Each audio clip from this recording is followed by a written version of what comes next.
is this? Tabletop Island, huh? Let's see what this is all about. Swing into action in the 3D Spider-Man board game. Take your Spider-Man pawn and capture the most villains. Hey, wait a minute. Whoa, I'm Spider-Man. You're not Spider-Man. Hey, buddy. Actually, I'm Spider-Man. You're definitely not Spider-Man. The guy who's narrating this said I'm Spider-Man. Whoa, hold on. None of you guys are Spider-Man. Look in the center. You see that? That's Spider-Man. Look at you guys. You guys look like some average plastic pawns. Bruh. Welcome to Tabletop Island. I'm Bernardo, your host, and today we're going to be talking about the vintage board game, the Spider-Man Swinging into Action 3D board game.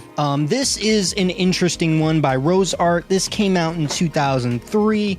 Let's first take a look at the components because it is Spider-Man, and I'm sure a lot of you guys are excited just by that alone.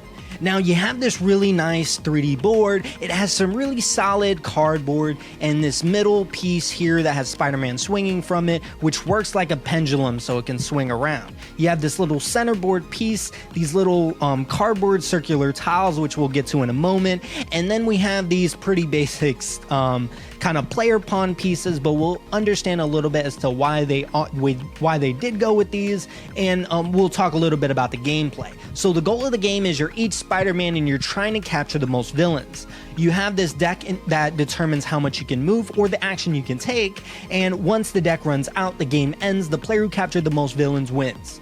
Easy enough, interesting. So the movement itself can be one of a few things. You can have the movement that allows a villain to move, which means you take one of the circular discs from that are near the centerpiece and you flip it over face up to show what villain it is, then you move it that number of spaces. It can either move forward or sometimes it has a minus, which can allow it to move backwards. There's also cards that have a Spider-Man kind of swinging on his web picture there, and also cards that have an either or, where it's the Spider-Man swinging on the web or kind of a movement piece.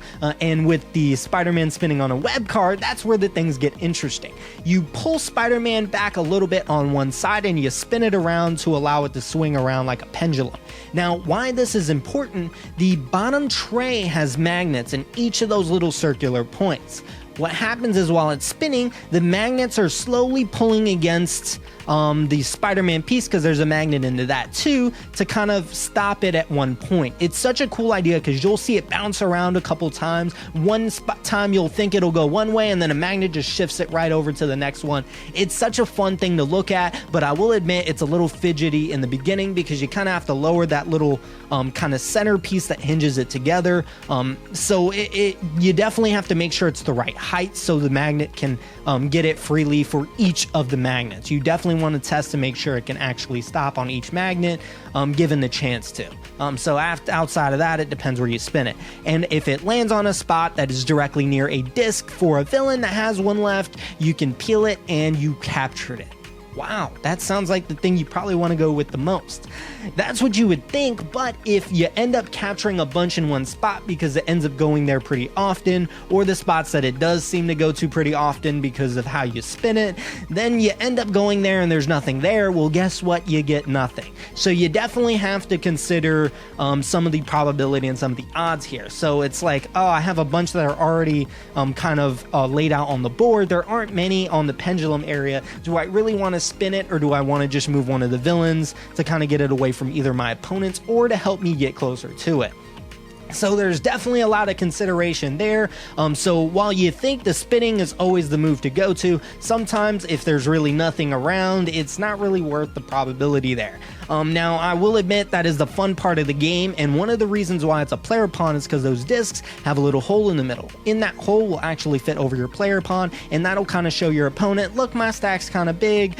You gotta step your game up. Yeah, so these are things you consider. The game is extremely simple. It's definitely easy to teach, fun for the whole family. Now, do I recommend it? This would honestly depend how much of a Spider-Man fan you are. I do enjoy Spider-Man. I like superheroes, so the theme in the game definitely works for it. But I will admit there's not a lot going for it. It is a children's game. It doesn't really have any high level of strategy. It does have a cool pendulum gimmick with magnets, but that's really all it has going for it. And there is a point in the game where that doesn't even end up being a core piece anymore because it's just not worth doing it, or there's no more villains around that little disc there, which I haven't really seen, but I've seen it get to the point to where spinning it just seems rather a waste of time than just moving. So this is definitely something to consider. If you find a good deal on it, then I do recommend getting it. If you got it for maybe like $4 or $5, I wouldn't pay a good $20, $25, $30. That seems a little too high for me. I believe that I paid about $7 for it. I did get it sealed, so I was happy about that. But this isn't really a game I ever really see myself getting back to the table, just due to the simplicity. While I did have fun playing it, and I'm sure my friends had a lot of fun playing it, it just didn't offer a lot to make me want to revisit this game. So that's honestly all I have for you guys today. If you are interested in notifications, there is a bell up there somewhere. Please like, comment, and subscribe. I do appreciate any feedback. I'm trying to make these videos more and more outrageous, and with your guys' help, I have been doing so. Monday, regular board game reviews. Wednesday, weekly update / talks, and then on Fridays, my vintage board game reviews. That is all I have for you guys today. I'll see you guys next time.